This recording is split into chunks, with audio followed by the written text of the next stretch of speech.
Studio D.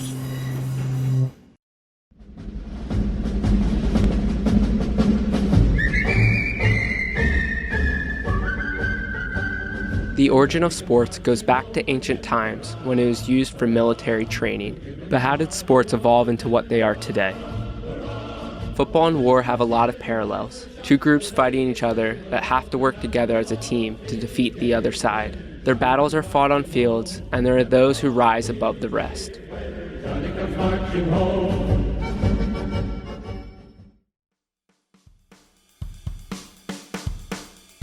Physical combat was always a part of civilization, because most of human history has been one long struggle to survive. Many later cultures turned combat into a ritual. The Olympians of Greece, the Mayan ball players of Pitts, the gladiators of Rome, the sumo wrestlers of Japan, the knights of the Middle Ages, and the fox hunters of Great Britain. So in an era where most people spend their days in front of a computer instead of hunting and gathering, why do we still need sports? Are we hanging on to our ritualistic past? Or is there something more? Today we talk with NFL Films media specialist Amanda about how they captured the post-World War II generation's imagination and made football America's game. Then Ryan and I talk about how a team can use this to their advantage to create a dynasty. I'm Dylan Garvin, and I'm more interested in the game outside of the game. In the simple sport that involves one ball, 2 end zones, and 11 players, how do you crack the code and build the perfect team? This is Dynasty. This is NFL Action, and I'm Pat Summerall. Like an all-pro football player, an award-winning film is the best in its class. They call it pro football. It is a film that speaks an international language, the beauty and violence of professional football. Welcome back to episode 3 of the NFL season. Today we are joined by custom media specialist for NFL Films, Amanda. Thank you for joining us. Not a problem. Glad to be here. Let me start with this. What is one of your favorite sports memories, since this is a sports podcast? Probably one of my fondest sports memory growing up. When I was a little kid, I remember at the first church my family went to, we had like a youth group night where we were playing basketball, dodgeball, some sort of weird concoction that they always come up with.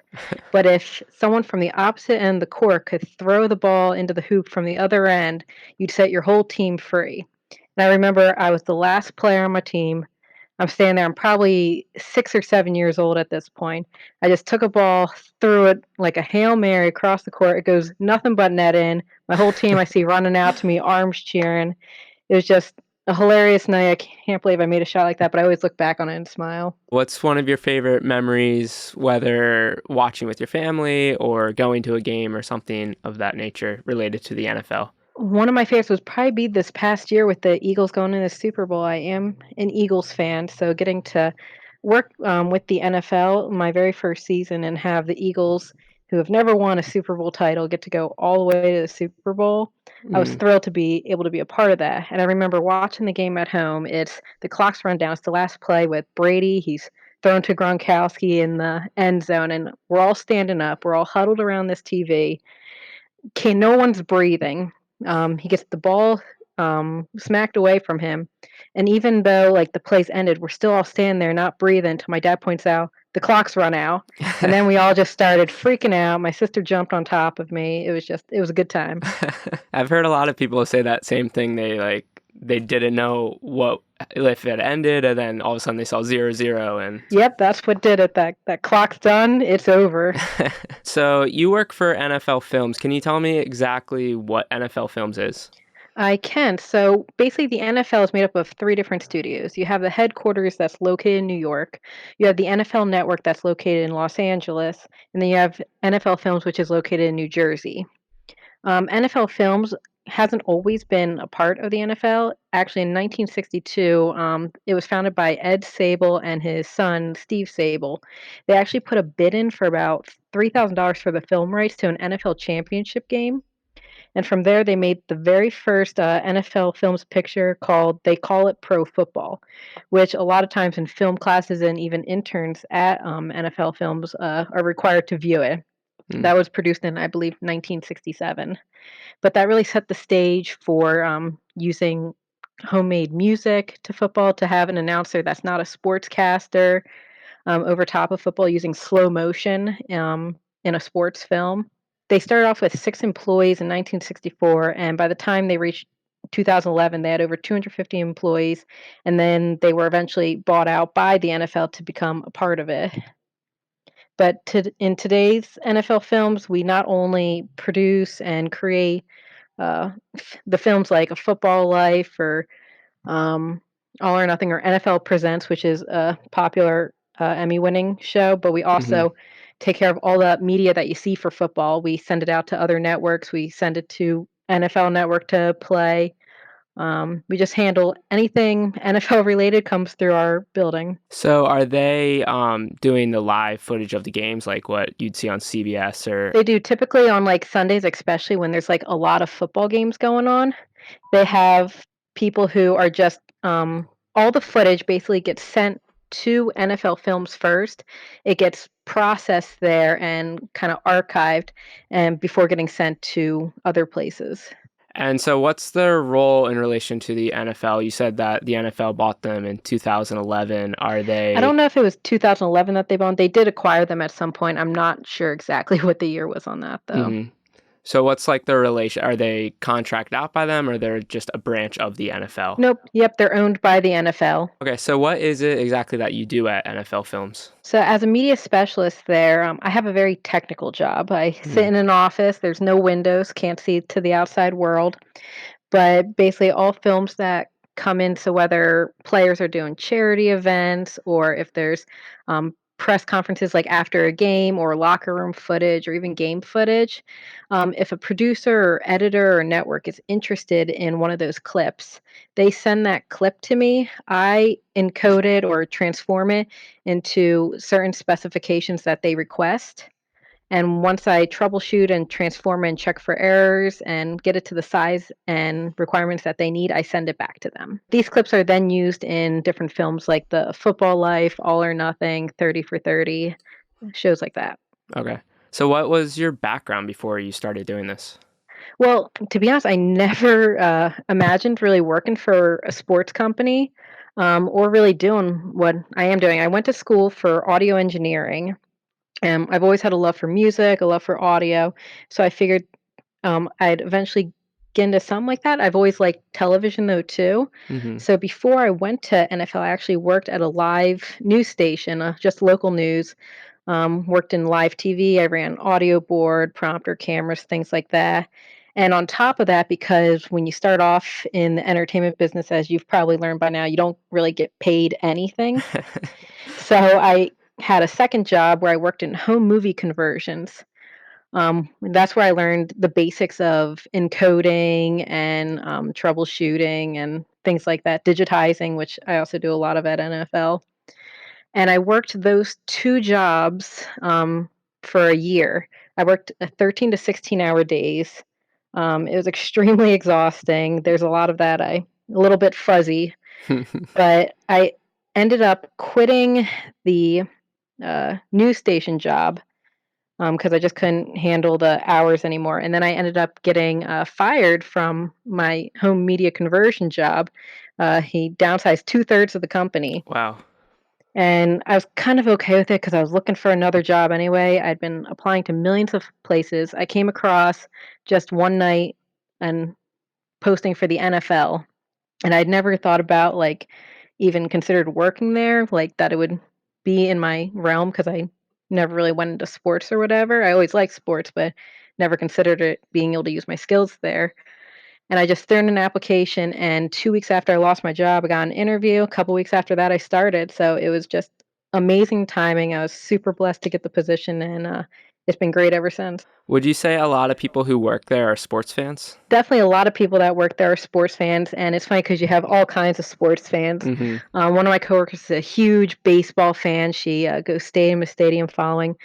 We have all kinds of football fans too, not only Eagles from where we're located, but there's a lot of Jets fans, Mhm. Packers, Patriots. It's just a real mix. But on the other end of that, we do also have people that don't like sports. Really? Yeah, I have a couple coworkers that they like what they do, but as far as sports go, they don't watch them at home. They don't really keep up with anything. They just go, they kind of do their job, and they're very good at their job. But Mhm. sports is just not a huge interest of them. So it's really all types there. So that's interesting. It's not really a prerequisite to like the NFL or like be a fan of it. It was funny because I was kind of expecting it almost to be. I was, like, kind of preparing for my interview, and I thought it was funny when, they didn't ask me a single question about sports throughout until the end. They're like, "Do you like football?" I was like, "Yeah, I watch it with my family. I don't really follow it, like, all the players and all, but I like watching the games." And they're like, "Okay, that's cool." That's awesome. So are they more focused on the technical side of it or the creative side of it? They're just looking for those type of people? Yeah, I'd definitely say the creative side. Everyone I've worked with at the NFL so far has been very bright people and people who have worked in amazing careers even before they went to work for the NFL. So the NFL definitely recruits very intelligent, very creative people. Mm-hmm. I've always said to like past coworkers or friends that I learned more in 1 month at the NFL than I had learned in 2 years at my previous job. I get to work with, amazing softwares, high top of the line computer programs, and just amazing people that I never would have been able to work with otherwise. I was really impressed when I did research on NFL films, and then when I saw that they were owned by the NFL, I was like, "Oh, how does that work? Like, do they kind of influence what they do?" And then I started looking at stuff, and I thought I think NFL Films does a really good job at balancing the positives and negatives of any sports. Like, not everything's glamorous. There's going to be hardships. There's conflicts within the team. Can you speak more to that? Like, do they try to focus on that conflict side of the sport? I think what NFL Films likes to do is just kind of show the team each season how they are, or also how they've progressed over the years, which I really like watching, like personally as a viewer. I know it's definitely the most exciting things to watch are those like amazing Hail Marys, those Mm-hmm. end of game catches. Like a big one that was played a lot was the Vikings versus the Saints. They were down by a little bit, but they made that amazing catch at the end and ran in for a touchdown to win the game. And, the fans were going nuts. They loved showing highlights, so that was a miracle for the team. But on the other side of that, the very next game, they got kinda hammered by the Eagles, and that was definitely a downside for them, but it's still part of their history. Mm-hmm. Um, but so while I think people enjoy more seeing those underdog stories or Hail Marys, people also do like to see, the less glamorous sides. I know a great show that encompasses some of that is Amazon's All or Nothing that's produced by NFL Films. Mm-hmm. This year they did it on or this past year, they did it on the Cowboys. And so it was kind of a really good year for that because they didn't exactly have a great year, but they could be shown on the show how they were affected by things like Zeke Elliott's suspension and all, and Mm-hmm. kind of delve into that and allow people to kind of see the inner workings of how that can affect a whole team and how that could eventually, in their case, lead to not even making the playoffs, weren't able to do that. It's also good because you don't always want to watch a show. It's not reality if every time you watch the show, they make it to the Super Bowl and win, you know? You Yeah. have to see that realistic that not all these teams are going to get there. And it's kind of through that point of view. I think another example of that is the NFL definitely doesn't just follow teams that are doing great all the time. This year for HBO's Hard Knocks, that was released a few months ago, they did it on the Cleveland Browns, a team who had a perfect score of 0-16. Mm-hmm. And they were able to go in their training camp and see like if they're going to be able to build up their team and how they're coming along and give viewers an inside look at how a team that won no games last year is going to prepare to try and hopefully make it to the Super Bowl for them, but at least try to definitely do better than they did last year. Yeah, that's what I think NFL Films does a really good job at is showing both sides of the sports and even the loser sides, which is sometimes more interesting than the winner because like nobody wants to see the Patriots win every year. But You're telling me. seeing the other side, like you said, the Browns or teams that may have struggled, that's more interesting. And I was going to ask you, do you think that other media outlets kind of focus more on the winning teams and winning players? I don't think media outlets in general tend to focus. It all depends on the area too. I remember when I Mm-hmm. worked in local news, usually they would only ever report on their area's team, whether they were winning or losing. And in regards to other than that, I think only if something big happens, whether it's a player getting suspended or a major win that wasn't expected of a team, or if there's like riots after a Super Bowl win, maybe the media talks more about that. At least for me, like when I'm watching ESPN, a lot of times the focus, especially in basketball, is like on the Warriors or the Celtics, or wherever LeBron is, just because that's what people are interested in. Hmm. And kind of without that draw, like you don't hear much about the Utah Jazz because they don't have anyone that really draws you to watch them. And even with football, like you don't hear too much about the Browns because they don't have those notable players. Now they do. Now you're starting to hear more about them. It's becoming more of a story. And I always think that's interesting, just how media decides who they're going to showcase. Yeah, I think NFL does a pretty good job at trying to showcase all the teams that they can. They definitely Hmm. take turns going to different teams so that everyone can get a chance to view the inner workings of all 32 teams. And I definitely notice when working at my desk that when media comes through, I generally at least once a week do footage for all 32 teams. Okay. Yeah, and that makes sense because the NFL is a company itself, so it wants every single team to do well because it encompasses its whole league. Oh, absolutely. So it's not all these teams necessarily competing. They're competing against each other, but they all want each other to do well because then the whole league as itself does well. Well, the whole point of the NFL is to make a entertaining game for the public to view and enjoy. Football is America's game. They want to create as many shows and entertaining opportunities and highlight reels as possible for people to enjoy. Yeah. So do you think football would be as popular as it is today without NFL films? That's actually a great question. I don't I don't know. I think one of the reasons personally that football is so big in America is the fact that it is unique to America. Other nations don't really have American football. Um, but I think another reason why might be how NFL Films has created unique films that other sports haven't really done in the past. They created the first films that were played against pop music Mm-hmm. and slow motion editing and breakdowns and using announcers and celebrities over sports instead of just sportscasters. Mm-hmm.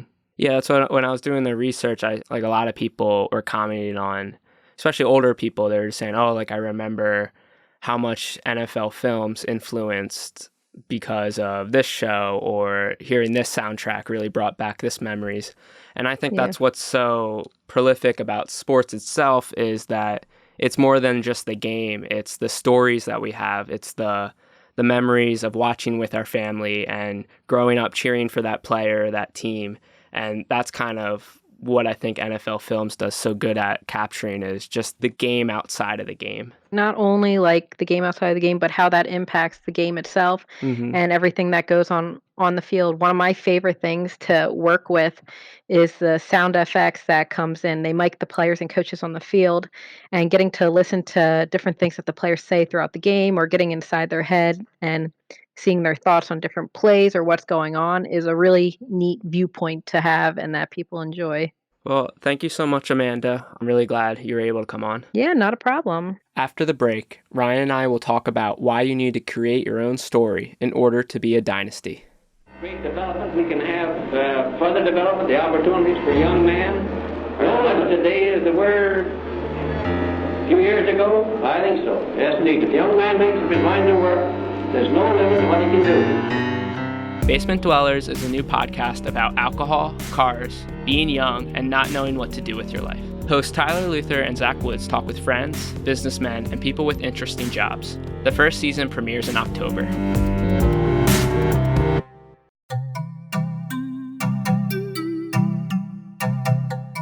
Hey, it's Ryan. This show is only possible because of Studio D. They handle everything from planning the recording to getting the episodes into the ears of our listeners. So if you want to make your own podcast, whether for fun or for your business, go to studiod.co, not .com, but studiod.co.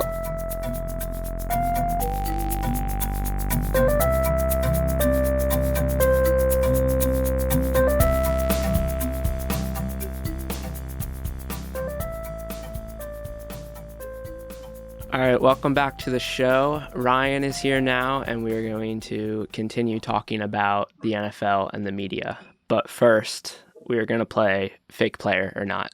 Ryan, are you ready? I'm ready. So you all know the rules by now, but I'll just review for you new listeners. So I'm going to name 10 players. They're either fake or they are not. You will get 1 point if you get that correct. Then you will get another point if you can guess their position, and another point if you can guess their current team. So let's start off with number 1, Jimmy Graham. Ooh, real player. Point. Current team is Green Bay Packers, and position is tight end. Point. Wow, starting off strong. Good work. Marcus Lattimore. Fake. Point. Chris Harris Jr. Ooh, Chris Harris Jr. Real. Point. Oh, I don't know. The Cardinals? No. Position? I don't even know. Let's say safety. Close, but cornerback. Kirk Cousins. Kirk Cousins. Real. Quarterback, and he right now is a quarterback for the Vikings. That's right. Yes. Akib Gilmore. Ooh, Akib Gilmore's fake. Yes. Unless Larry Bosa. Go ahead. Larry Bosa. That's not his first name. Fake. Yeah, Joey Bosa. Yes. Andrew Whitworth. Andrew Whitworth. Man, this guy's probably real. Fake. No, he's real. See, so real, man, this is wild guessing. Let's say the Miami Dolphins. The Rams. Rams and Whitworth. Sounds like a lineman. Yes. So you gotta guess guard, center, or tackle. Let's say a guard. Nah, he's a tackle. Whitworth. Keenan Bowen. Fake. Yes. Bruce Irvin. Real? Point. Bruce Irvin. Seattle? No. Did he play for Seattle? That does sound familiar now. No. But he's not. I think, yeah, I don't know who he is. And let's say, is he a safety? He is a defensive end, and he plays for the Raiders. And last one, Jarvis Landry. Real Browns wide receiver. It's interesting you get all the offensive players, I guess, because of fantasy. Because no one pays attention to defense. At least I don't. I could get some defensive players if I knew their teams. All right, you got 15 points. Yes, I knew I would. Not too bad. All right, so we just did an interview with Amanda before this, and she works for NFL Films. And generally, I wanted that to lead to this part of the show, which we're talking about how media creates a story and how if your team's not part of that story, then you can never truly be a dynasty. So when I think of dynasties, a lot of times, and we said this last time when we were talking about the NBA, you also think about those players and those notable moments. And so if you just have a team that's kind of boring, a lot of times people immediately might question if that's a dynasty, unless they're truly great. So when you have a team that wins a lot, but they don't have a lot of characters, so like the Pistons of the early 2000s, the Spurs, I think the Spurs have won enough that, and kind of they've been iconic in their roboticness. So they do still have those players, you know, but like, can you name one player off the Pistons team that won in like 2002 or 3? Can I? Yeah. No. Not from that winning team. Yeah, like Chauncey Billups. Man, that's so long ago. I know. I can't even think to. I didn't even watch basketball then. So let me ask you, why do you think certain teams get more coverage than others? I think, again, like you said, if a player brings attention and they're pretty well known, like let's just go to the Patriots before they're winning and stuff, or even if they weren't winning, they would probably get some attention due to Tom Brady, because he's married to a supermodel. He's in all these big commercials and ads, and so it sort of brings the cameras a little bit more to them. And then them winning brings a lot more as well. Like that'll help with them. Same with J.J. Watt is very polarizing, even though the Texans aren't very good. Mm-hmm. So their team's starting to get, I mean, Deshaun Watson's helping them, but they're getting a lot of coverage because he's donating all this money. He's big in the community. Stuff like that, I think, is huge. That's one aspect, is like the players individually. It's much harder on a football team as a 52-man roster compared to like a basketball team where, like, if wherever LeBron is, it gets the most coverage. But then I think the other thing is location. Like, the Giants are trash, but they're in New York, and they're still getting like prime time slots for their games. And it's like, it's surprising because it's not good games, but it's New York, so of course they're going to get some good time slots. Yeah, and they figure even if the team's not very good, there are a lot of people who live in New York, so a lot of people will watch the game. Yep, and a lot of people, not as much foreign people, but you see people that are just like light fans will go for locations. So California and New York are the big ones. Yeah, like you see the people that fly from like Turkey or wherever country, and they're like huge Kobe fans. And now that's different, but a lot of people will just say, oh, I like the Lakers, or I like the Giants, I like the Knicks, like big city teams. In other countries, you'll see people, like you said, being fans of the Lakers because it's LA and everybody wants to go to LA, even though some of those people have never been to LA or New York or wherever they have family. So they may have family in Chicago and they've never been to Chicago, but they're going to be big Bears fans or big Cubs fans or whatever. Yeah. And I think also it's those are the teams that are televised to them. And like that's like some of the times they're never seeing like the Bucks, or let's stick with football, I guess. But some of those smaller teams are not coming up on their like TV sets or whatever they have around, so they really don't know any of the players on the other team.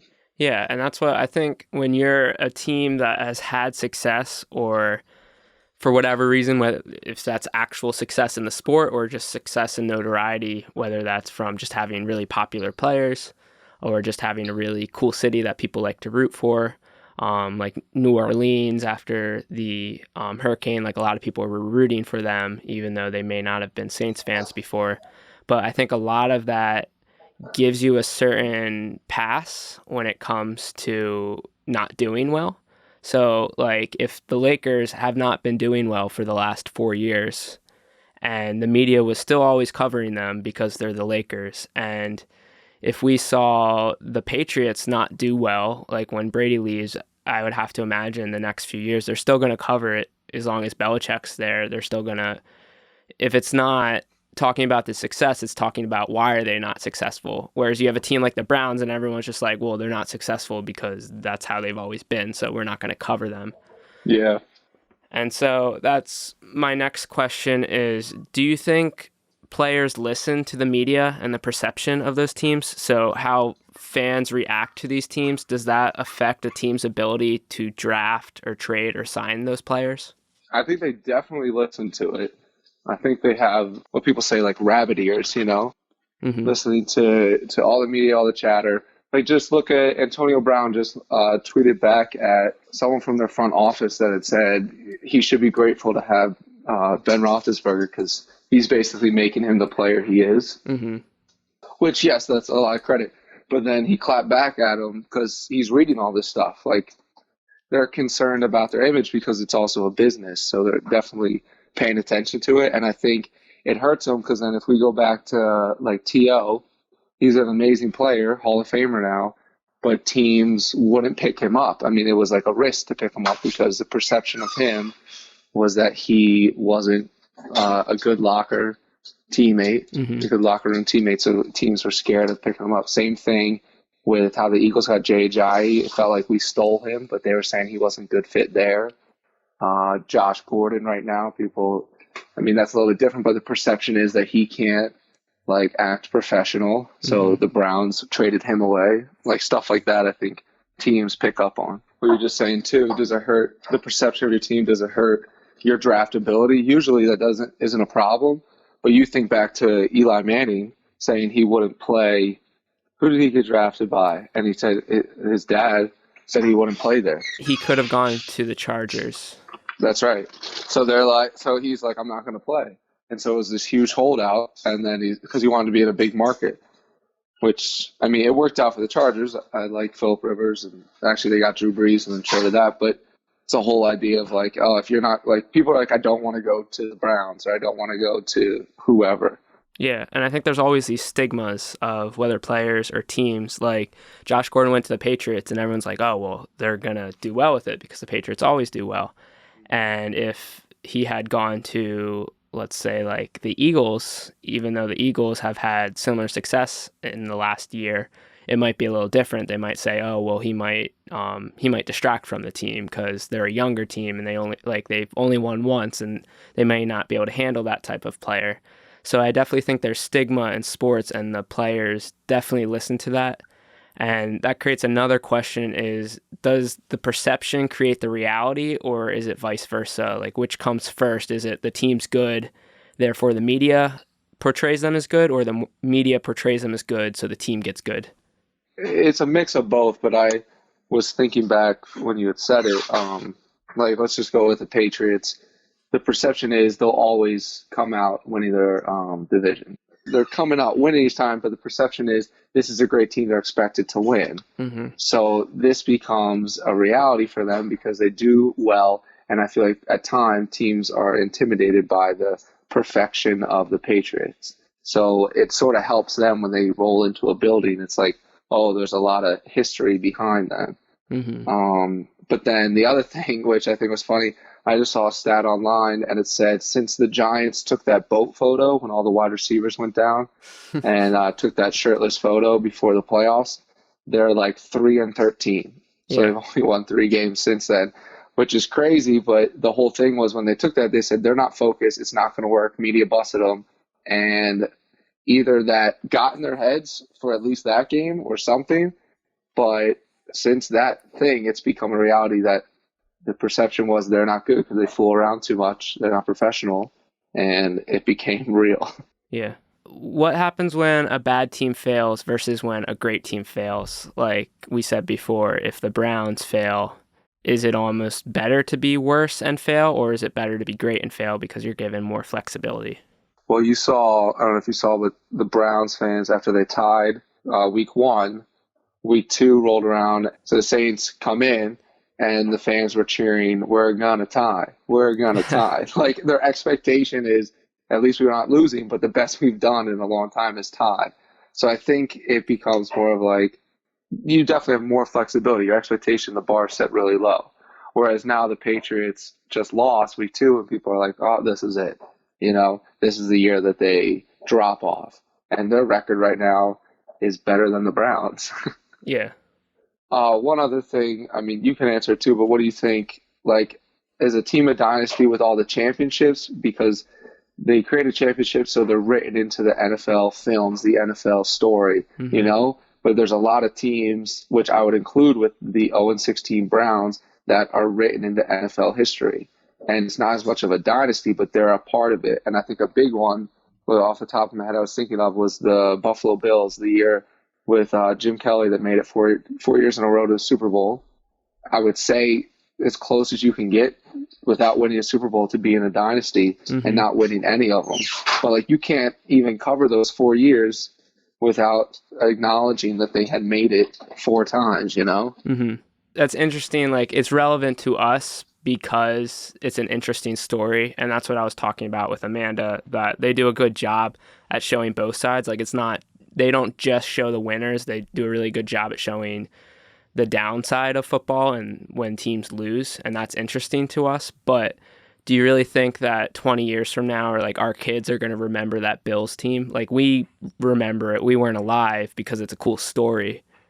But 20 years from now, people are going to remember, you know, the 49ers from that era and the Steelers from that era, but they're not going to remember the Bills. Yeah, true. And they'll probably, I mean, it's just a stat thing. Like, what was the only team you ever think teams go back to back to back to back Super Bowls? And then also, like, what's a team that, is there ever a team that didn't win a single game their entire season? And they'll be like, yep, it was the Cleveland Browns, like 2018. So, yeah, you're right. It's just like a little footnote, but not as much of like praise goes to them. And I think that's what matters, and that's really a good way to wrap up, is you could be the greatest empire in the world.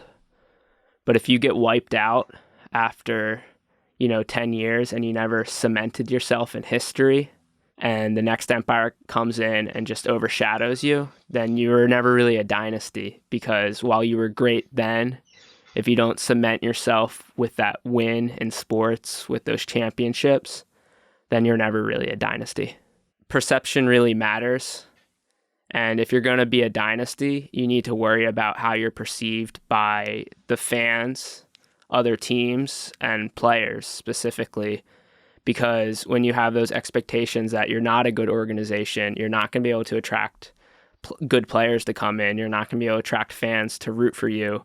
And like we said, you could be a great team, but if you don't have something to root for and something that cements you in history with a story, then it was all for nothing.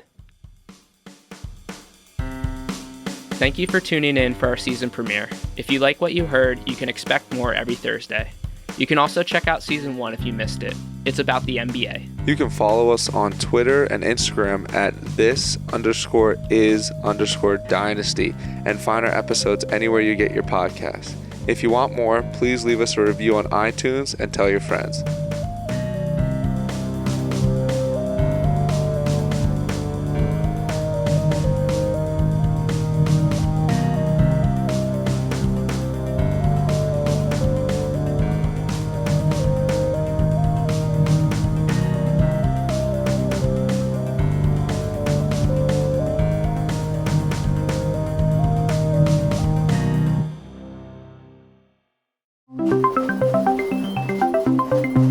Studio D.